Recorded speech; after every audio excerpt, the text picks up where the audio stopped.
Hi guys, welcome back. So in last tutorial हमने क्या देखा था कि what is the structure of an Android project और हमने उसको Android view में देखा था। और इस पार्ट में हम क्या करेंगे कि हम अपना जो ये एग्जाम्पल प्रोजेक्ट है इसको थोड़ा स्टैंडर्डाइज करेंगे बिकॉज ऑलरेडी कुछ एक्टिविटीज़ एडिड हैं, तो इंस्टेड कि मैं उनको डिलीट करूं हम उनको रीअरेंज कर लेते हैं और फिर मैं साथ ये गिटहब पे पुश कर दूंगा सो दैट हम जो भी एक्सरसाइजेस करते जाएं उसका कोड आपको गिटहब पे अवेलेबल हो। तो ये वही प्रोजेक्ट है जो लास्ट टाइम मैंने डेमोस्ट्रेट किया था। तो इसमें फ़र्स्ट ऑफ ऑल हम क्या करते हैं कि एक पैकेज ऐड करते हैं, इसको कह देते हैं एक्टिविटीज़। और क्योंकि सारे फोल्डर्स की नेमिंग कन्वेंशन जो है वो स्मॉल लेटर्स में है, तो हम क्या करते हैं कि इसको स्मॉल एक्टिविटीज़ में चेंज कर देते हैं और अपनी सारी एक्टिविटी फाइल्स हम यहाँ से उठा के इसके अंदर मूव कर देते हैं। और इसको इसने रिफैक्टर भी कर दिया खुद ही,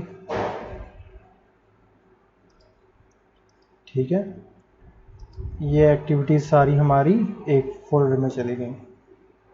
नेक्स्ट काम हम ये करते हैं कि एक और पैकेज बनाते हैं, इसको कहते हैं इंस्ट्रक्चर।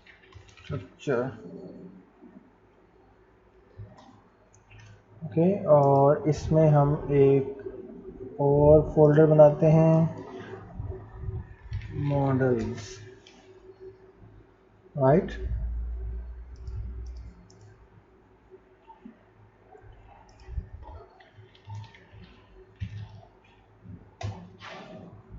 Okay, model already exist. Let me move my model inside the infrastructure and inside that model. Okay, so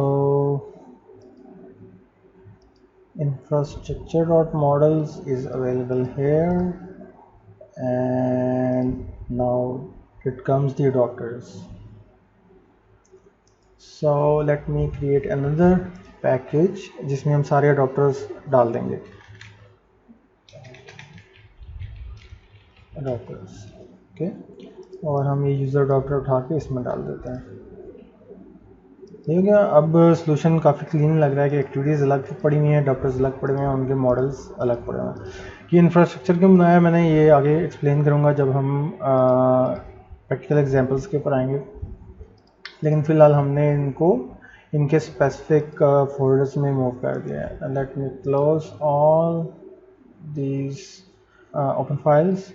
okay, so अब नेक्स्ट काम हम ये करते हैं कि चेक कर लेते हैं कि सॉल्यूशन जो है वो वर्किंग कंडीशन में है। तो इन लास्ट एपिसोड मैंने बताया था कि हम कैसे किसी भी एक्टिविटी को लॉन्चर एक्टिविटी बना सकते हैं। अभी हम उसको प्रैक्टिकली डेमोस्ट्रेट भी कर लेते हैं। तो अभी एक्टिविटीज़ के फोल्डर में एक लॉगिन एक्टिविटी पड़ी हुई है, इसको हम यहाँ से हम लॉन्चर एक्टिविटी का नाम चेंज करते हैं, इसको कह देते हैं लॉगिन एक्टिविटी। ओके, और इसको कह देते हैं यूज़र एक्टिविटी। तो हमने स्वैप कर दिए दोनों को। अब हमारी जो लॉन्चर एक्टिविटी है वो हमारी लॉगिन एक्टिविटी है।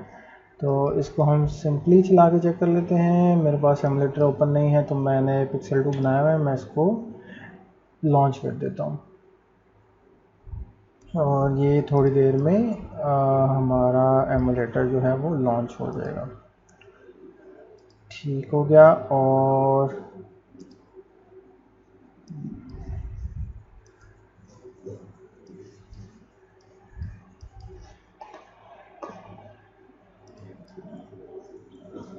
और देखें ये इसने लॉगिन एक्टिविटी को लॉन्च कर दिया। तो हमारा फर्स्ट आज का काम कंप्लीट हो गया कि हमने अपने कोड को रीअरेंज कर दिया और उसको एक बार चला के टेस्ट कर लिया। और इसके अलावा हाँ, इसको नेक्स्ट काम हम ये करते हैं कि इसको अपने गिट रेपो में पुश कर देते हैं। गिट के लिए मैं सोर्स ट्री यूज़ कर रहा हूँ। सोर्स ट्री सॉफ्टवेयर है विंडोज़ बेस्ड, और हम इसके थ्रू किसी भी गिट रिपॉजिटरी के ऊपर कोड पुश कर सकते हैं।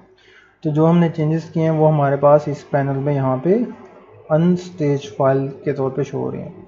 ठीक है, तो हम क्योंकि ये सारी फाइल्स हमें रिक्वायर्ड हैं, हम इनको क्लिक करके यहाँ पे चेक कर सकते हैं क्या क्या चेंजेस आए हैं इसके अंदर। हम इन सारी फाइल्स को सिलेक्ट करते हैं और स्टेज ऑल कर देते हैं। ठीक है, गिट में जो कमिट से पहले फाइल्स को स्टेज करना है आपने, फिर कमिट करना है और फिर पुश करना है। तो ये स्टेज हो गई हैं, अब इसको मैं कमिट कर देता हूँ। इसको मैं कमिट करता हूँ और ये एक ऑप्शन है कि कमिट के साथ इमीडिएटली मास्टर पे पुश हो जाएगी, जिसको मैंने चेक कर दिया। इसको मैं कमेंट दे देता हूँ, कोड रीअरेंजमेंट रीफैक्टरिंग के, और जैसे मैं इसको कमिट करूँगा तो ये सारी चेंजेस जो हैं गिट रेपो पे पुश हो जाएंगी। लेटर ऑन इसको वैलिडेट भी कर लेते हैं। गिट रेपो है वो ये है,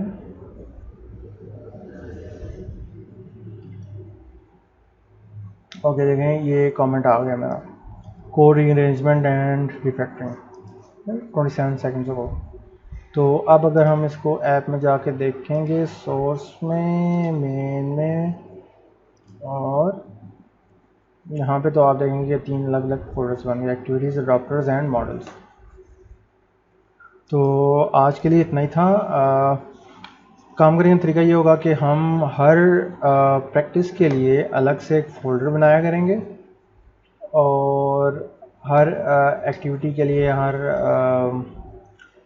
डेमोन्स्ट्रेशन के लिए, और उसका कोड सारा उसके अंदर पुश किया करेंगे, ताकि हम जो है वो डिफ्रेंशिएट कर सकें कि किस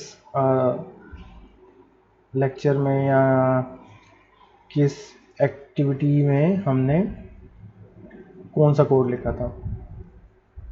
और दूसरी वजह ये भी है कि आपको सारा कोड मास्टर में मिल जाएगा, और आप इजीली अगर क्लोन नहीं करना चाहते इसको गिटहब में या सोर्स ट्री पे, और सोर्स ट्री का आपको आइडिया नहीं है, तो जस्ट आप यहाँ पे ड्रॉप डाउन पे क्लिक करें और आप पूरी जिप डाउनलोड कर लें। पूरा कोड, पूरा प्रोजेक्ट जो है आपके पास आ जाएगा लोकल सिस्टम पर। और गिट के साथ काम कैसे करते हैं इसके लिए अलग सेशन हम प्लान करते हैं, ताकि थोड़ा सा यूज़ टू हो जाएं, और थोड़ा सा मैं कोशिश करूँगा कि एक्सप्लेन करूँ, और बहुत इजी है, जस्ट हम प्रैक्टिस कर लेंगे गिट को कैसे यूज़ करना। सो आज के लिए इतना ही था। नेक्स्ट सेशन में हम अपनी पहली एक्सरसाइज करेंगे, जिसमें एक एक्टिविटी, हेलो वर्ल्ड एक्टिविटी बनाएंगे, और दूसरा टोस्ट शो करवाएंगे। So that's it, bye bye.